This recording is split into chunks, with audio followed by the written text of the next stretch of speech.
નથી તું દેવ નથી તું પીર પેગંબર, અખંડ અનાદિ તું છે આતમ તુજ બિના દિશે ન કાંઈ, આતમ ભાન ભૂલ્યો મેરા ભાઈ, નથી તું વેરી નથી તું વેતાલ, નથી તું ભૂત કે ભૈરવ, નથી તું યોગી નથી તું ભોગી, નથી તું ક્રોધી નથી લોભી, આ નથી તું ઋષિ નથી તું મુનિ નથી સાધુ સંન્યાસી, આતમ ભાન કેમ ભૂલ્યો મેરે ભાઈ, નથી તું ગુરુ નથી તું ચેલો, નથી તું જ્ઞાની નથી તું ધ્યાની, નથી તું સંગી નથી તું ભંગી, નથી સકામી નિષ્કામી, નથી તું કરતા નથી તું ભોગતા, તું સબઘટ કેરી માય, આત્મ ભાન કેમ ભૂલ્યો મેરે ભાઈ, નથી તું ધર્મી નથી અધર્મી, નથી પાપી પુણ્યશાળી, નથી તું ભેખધારી નથી તું વેદધારી, નથી તું ભેદ અભેદી, નથી તું સ્ત્રી કે નથી તું પુરુષ, નથી જાતિ નથી ભાતિ, આત્મ ભાન કેમ ભૂલ્યો મેરે ભાઈ,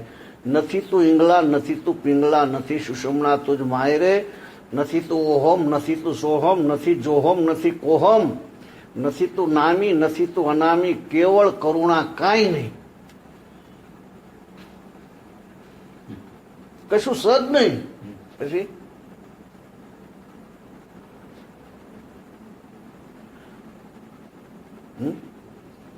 નથી તું જાગ્રત નથી તું સ્વપ્ન, નથી સુષુપ્ત તુજ માયરે, લોકાલોક પર અબોલે ભિખારામ, ગુરુગમ લ્યો ને વિચારી, આત્મરામ ખુલે અગમની બારી, આત્મ ભાન કેમ ભૂલો મેરે ભાઈ. જો આ બહુ સરસ છે.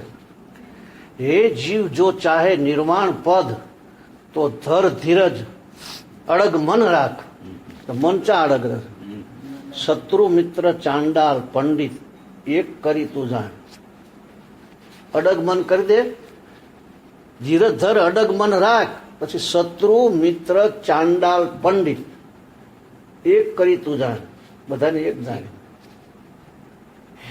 रूप में अरूप अनुभवे बिना श्वास में सार, बिना बती उजियारा भया 14 लोक से पार, कहे भिखाराम समझ ले ज्ञानी, अनुभव ने बोलवाणी, पुकार करे पार की नुगरा समझे ने लबाड़ी, बगला तन का उजड़ा मन का मेला अपार, उससे तो कौवा भला तन मन एक ही रंग, નુગરાને કાને નગારું વાગે તોય નુગરો ન જાગે, કોલસા ભલે દૂધે ધુવો તોય ઉજળા કદી ન હોવે, જ્યાં નાગાનું ઘામ ત્યાં ધોબીનું હું કામ. અકળાઈ જિલ્લો માણસ વેશ્યા કીર્તન કરે, નટકી આભૂષણ ધરે, અને ભેંસ ભર્યા ભાદરવે નાય, કહે ભિખારામ ચતુર ચેલા એ સબ નિષ્ફળ જાય. સાકુટ સંતને ઓળખે નહીં, કરો ને કોટી ઉપાય, સીધાનું ઊંધું કરે, નુગરો દિલમાં ડાયો થાય, એનો જન્મારો નિર્થક જાય. તો હે પૂર્વના પુણ્યશાળી આત્મા, આપ જરા વિચાર કરો કે આવું શા માટે લખ્યું.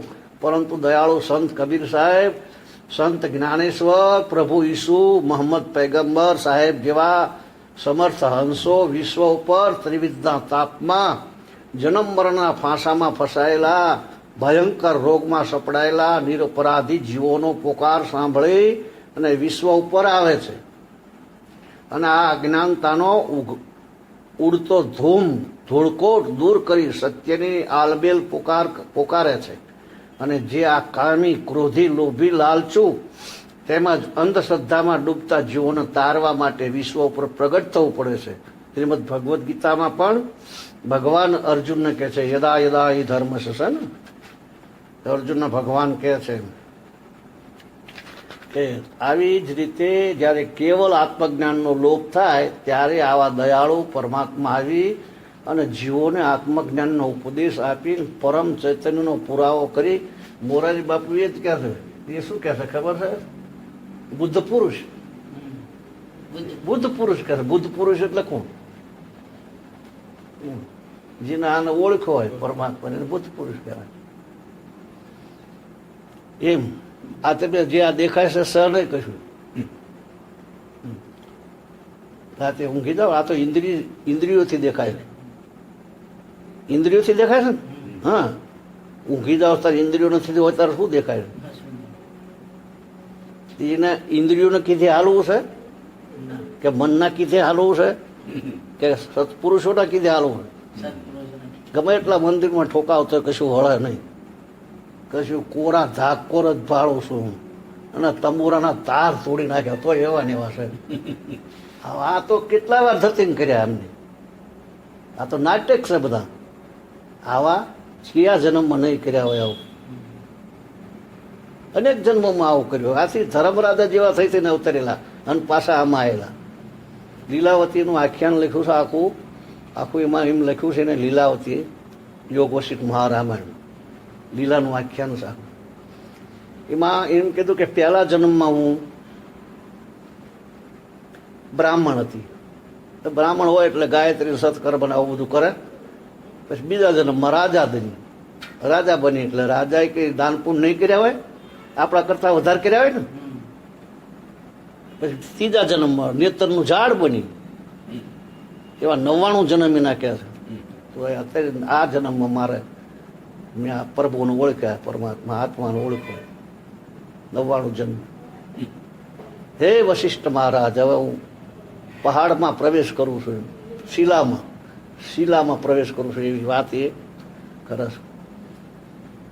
અને વશિષ્ઠ મહારાજ ને શંકર ભગવાન કહે છે, હે મુનિ શાર્દુલ, આ જે દેવ છે એને કોઈ અગરબત્તી ધૂપ દીવા કશાથી પૂજા થતી નથી. એની નાક જ નથી, પછી ચેવી રીતે જાય દીવા? ધૂપ એને અગરબત્તી ચેવી રીતે જાય? નાક જ નથી. પછી એટલે આમાં મજા આવે છે ને, એટલે બધા વળગી રહ્યા. બધું ચાલે ને, ગોટાળા બધા હાલે, ઓલામાં ના હાલે, કારણ કે મનને આખું છોડવું પડે. એ મન તર્કો કરી કરે, એમ જ હાલે છે માણસ. મને કે 11 કર, 11 કરે. પછી કે 100 રૂપિયાનું ઉઠાડ, તો 100 રૂપિયાનું ઉઠાડ, પણ રોટલી 2 ખાઈ લે તો શું વાંધો છે? 2 રોટલી ખાઈ લે તો તને શું વાંધો શું? કશું ના આવડે. વતલુણા કરી નાખી, વતલુણા કરીને થાય ક્યાં ઓલા રક્ષાવી 16 બાવા તો આજે આમ કરો એટલે ભડકી જાય. બાપુ આને બે જાય એમ કહો એટલે મેરે મૂકેલા વાળા કોણ? તો પતી ગયું જીવું બધું. 20 વર્ષનું હોય, 25 વર્ષનું હોય, સાફ હાલો જી આવું ભાઈ પેલા. પછી આપણે દેશીમાં થોડીક વાર જવાનું, ગાડી લઈ જઈએ. હું પછી મારા આવું બધું